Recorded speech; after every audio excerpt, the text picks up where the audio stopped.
Shalom, Assalamualaikum warahmatullahi wabarakatuh. Perkenalkan, nama saya Kalista Tambunan dengan NIM 22704093. Saya mahasiswa dari Universitas Negeri Manado, Fakultas Ilmu Keolahragaan dan Kesehatan Masyarakat, Prodi Ilmu Kesehatan Masyarakat.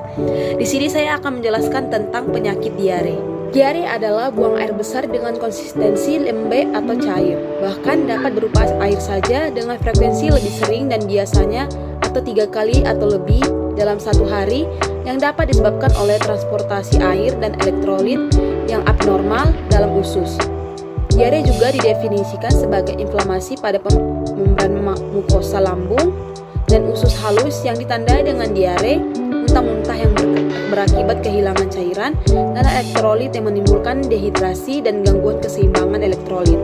Tanda dan gejala diare. Bila penyebab diare akibat menelan makanan yang mengandung racun dari kuman, akan terdapat gejala lain berupa mual hingga muntah. Pada kasus keracunan makanan, biasanya gejala diare seperti muntah akan terlihat lebih dominan dibandingkan diarenya sendiri. Demam juga akan mungkin menyertai diare yang diakibatkan infeksi. Selain itu, adanya juga perlukan di mukosa usus dan menyebabkan adanya darah maupun lendir pada tinja, sehingga diperlukan pencegahan diare untuk meminimalisir kemungkinan terjadinya komplikasi diare.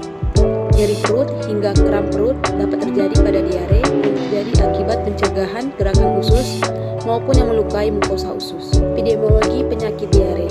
Permasalahan muncul dapat digambarkan melalui konsep segitiga epidemiologi, yaitu dengan agen, host, dan lingkungan.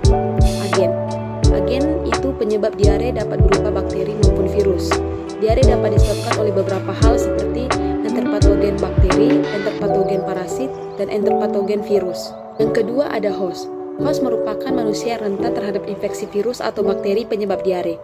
Faktor penyebab diare diantaranya itu faktor malabsorpsi, faktor makanan, dan faktor psikologis.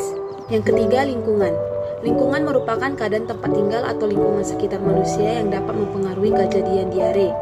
Kondisi lingkungan seperti sanitasi lingkungan yang kurang sehat dapat menyebabkan kejadian diare. Lingkungan yang sehat tentunya tergantung dari perilaku manusia itu sendiri seperti apa. Cara penularan diare umumnya melalui cara faktoral, yaitu melalui makanan atau minuman yang tercemar oleh enterpatogen, atau kontak langsung tangan dengan penderita, atau barang-barang yang telah tercemar tinja penderita, atau tidak langsung melalui lalat. Pencegahan dapat kita lakukan dengan yang pertama menggunakan air bersih, mencuci tangan, menggunakan jamban, pemberian imunisasi campak, dan lain-lain. Pengobatan. Dasar pengobatan diare adalah yang pertama pemberian cairan. Seperti jenis cairan, cara memberikan cairan, jumlah pemberiannya, yaitu seperti cairan perorat, cairan parental, pemberian cairan pasien malnutrisi energi protein atau MAP, tipe makarasmik. Yang kedua, dietetik atau cara pemberian makanan. Untuk anak di bawah 1 tahun dan anak di atas 1 tahun dengan berat badan kurang dari 7 kg, jenis makanan yang dapat digunakan yang pertama susu, ASI, atau susu formula yang mengandung laktosa rendah dan asam lemak tidak jenuh. Yang kedua, makanan setengah padat atau bubur, makanan padat atau nasi tim bila anak tidak mau minum susu karena di rumah tidak biasa.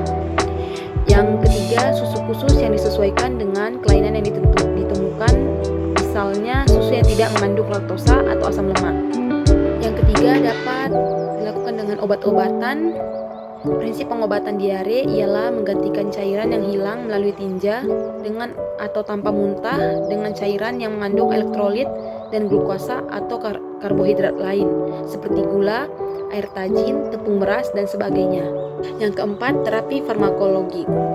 Dapat dilakukan dengan cara yang pertama antibiotik, yang kedua obat antipiretik, dan yang ketiga pemberian